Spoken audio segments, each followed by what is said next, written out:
Hello, welcome back. My name is Daniel Gomali. Welcome back to my channel. Today I want to talk about the potential Ding Gukesh match and why I think that Ding might win. And it's really surprised the odds. So I think a lot of it relates to historical precedent. If we go back to the match I keep thinking about in relation to the Ding Gukesh match, it's the 1984 match between Garry Kasparov and Anatoly Karpov. Now, probably going into that match, Garry Kasparov was a slight favourite to win that match on rating, and he was starting to overshadow Karpov at that time. But obviously, I don't have a great recollection of that. It was before I really got into chess in a big way. So 1984, I would have been only 8 myself. But what happened was actually Karpov played incredibly well at the start of the match and eventually built up a 5-0 lead and probably should have won from that point. I think he got to like 3-0 fairly early on. And yeah, he played an amazing level. So it keeps, I keep associating that match with what's coming up because I feel like with Kasparov didn't have much match experience at that time. We did actually play a match against Korchnoi and against Smyslov. So you played in sort of interzonals. Back in those days, you played interzonals, and then you went into matches, and then you played in matches against people. I believe that Korchnoi Smyslov was the guy who played in the final, and I believe that Korchnoi was the guy who played potentially in the semi-finals. And he beat Smyslov quite comfortably, as you would expect. I think Smyslov was in his early 60s at the time. He was playing the final against Karpov. It was like a different level, and he wasn't really prepared for it. Now, clearly Gukesh is playing at an amazing level now, but the danger is, I believe, that that's going to make him a big favourite. Already people are saying that he's a massive favourite. I believe that Kramnik student made a comment on my channel yesterday that he's a massive favourite to win the event now, win the championship and beat Ding. Nakamura says that Ding needs a magic elixir. I don't really agree with this. I think once you sit down, you sit down against that guy. Everything that's gone in the past doesn't really matter. It's just you against him. It's like who is going to be the better player, right? Another match I would mention as well as having this historical precedent was the match between obviously Carlsen against Vishy Anand, and that would have been dating back to like the 2010s. And Carlsen went into that match as the favourite because he'd already been world number one for like quite some time, and he was over 2,800. I don't believe that Vishy was over 2,800 at that point. Now he did end up winning the match fairly comfortably, but obviously there were some bumps in the road, and it was a tough match for Carlsen to win. And I think he was quite nervous going into that match, but he was probably more nervous in the candidates actually as well. But looking at the match in general, the reason why I think Ding's form has dropped off is because he's had this massive achievement of winning the World Championship, and that was really, I think with Carlsen he didn't really drop off after winning the World Championship because he expected to be World Champion. I think with Ding it's like the summit of his life career, his chess career, to become World Champion, and it's a massive deal, and he's had bouts of depression as well that's probably not helped either. And he's kind of understandably, he's had his human reaction to it. Well, I've achieved that much and now I'm going to drop off a little bit. Now, is that an indication? The worry, obviously, if you were going to decide, look, I'm going to put my money on Ding, the worry is that he doesn't want to be world champion. He wants to take the pressure off himself by losing that to Gukesh. But yeah, I do think that people are potentially writing Ding off too easily. And I think that he's going to be tough in that match, tougher than people realise.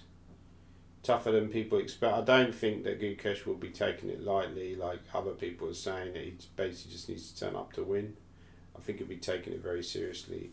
He'll probably be thinking along the same lines that I'm thinking, that Ding is going to be a tough opponent. Also, I think that Ding will probably relish the role of being the underdog and going in as possibly the spoiler for the Gukesh kind of party. You know, because obviously all the momentum now is with the Indian players. Just won the Olympiad. Just to touch on that some more, yeah, I mean, one of the things that really stands out when you think about it is Aragazzi, who probably would have been aboard one for pretty much everyone else, bar possibly USA, on current form, probably aboard one for anyone, was on board 3. So that really goes to show how strong India are. They're going to have players on board 3, 4 going forward who potentially could play board 1 for some of the other top teams. Is there a team that could challenge them in the future?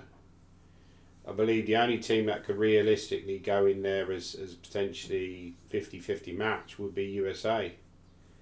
Especially if they go out and buy players. I mean, Magnus Carlsen is not interested in representing USA as far as we can tell. If he was going to defect to USA, he would have done so by now. I think he's got too much pride in being Norwegian. And I respect that. If somebody came to me and said, look, you know, although I'm very proud of being British, if somebody came to me and said, look, you can change your life, we're going to give you like £250,000, we're going to pay you a certain amount per year. Obviously, they wouldn't do that with me because I'm a weakest GM, but, you know, just imagine a theoretical concept. Then... yeah, I would probably have to seriously think about it, because at the end of the day, although you're loyal to your country, you know, you have to be realistic and say, well, how can I make a living as a professional chess player? So I understand why these people made this decision, why Wesley So, Levon Aronian, Fabio Caruana, Leonid Dominguez all made that decision to go to USA. I think they've been quite open and honest about the reasons why they did so. So I understand why they did it. However, Magnus doesn't really need the money. He's already a fairly wealthy individual. But yeah, so just going back to that, with a Ding versus Gukesh match, I do believe that at the moment I would describe it, not, I mean, you couldn't really realistically describe it as a 50-50 given Ding's form and Gukesh's form, but I do believe that Ding will win that match and surprise a lot of people that are expecting Gukesh to get over the line there.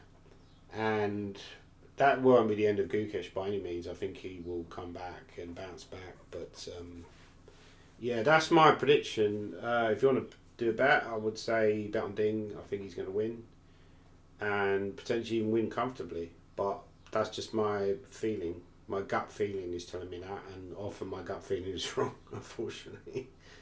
But I think we're all looking forward to seeing what happens anyway. It should be a fairly interesting encounter between two great players. I mean, Garry Kasparov said that